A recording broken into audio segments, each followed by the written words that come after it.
Magandang gabi mga kapuso. Ako po ang inyong Kuya Kim na magbibigay sa inyo ng trivia sa likod ng mga trending na balita. Umarangkada sa Davao Oriental ang isang tricycle na mas marami daw ang pwedeng maki-joyride. Ang sidecar kasi nito may ikalawang palapag. Anong paandar ito? Literal na next level ang paandar ng tricycle na ito sa Katiil, Davao Oriental. Ang sidecar kasi ng motor, meron lang naman second floor. Pagtataka nga, paano nagawa nila ng ganyan eh. Parang bago lang. Ngayon pa ako nakakita. Ang nasa likod ng paandar na ito, ang grupo ng content creator na si Pords. Naisipan namin gawin to, sa tingin namin yun yung papatok sa mga tao. Ang pag-customize sa ikalawang palapag ng sidecar, inabot ng halos 2 buwan. Ang kanila namang nagastos mahigit kumulang 100,000 pesos. Pero ang pagod at gastos, worth it naman daw. Yung reaksyon ng tao, masaya sila. Matakot ako pag makakay kasi mataas. Ang tanong, ligtas bang ipasada ang naturang tricycle? That's a modification. Dapat i-consider lagi natin is the safety of the riding public or yung passengers natin. Dapat tested yan. Idaan natin sa local testing or authorized testing facility na safe, especially if we're going to bring the vehicle to the road.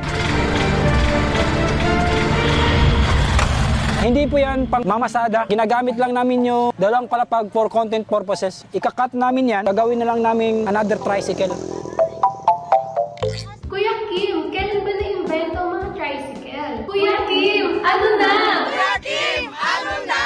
Ang pinakaunang tricycle ay nabuo noong pang 1655.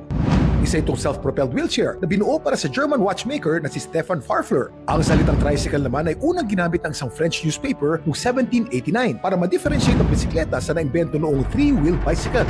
Walang tiyak na petsa kung kailan unang umarangkada mga tricycle sa Pilipinas.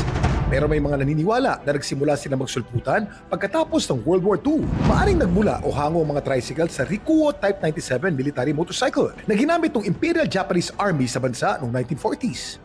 Posible rin naman daw na bago pa man tayo nasakop ng mga Hapon, may ilang motorbike na may sidecar ang dinala ng mga Amerikano sa bansa. Pero wala pang pruweba na maaaring magpatunay nito.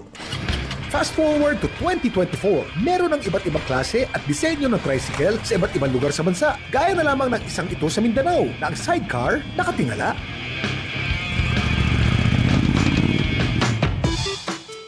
Ganito ang disenyo ng mga tricycle sa Pagadian City sa Zamboanga del Sur.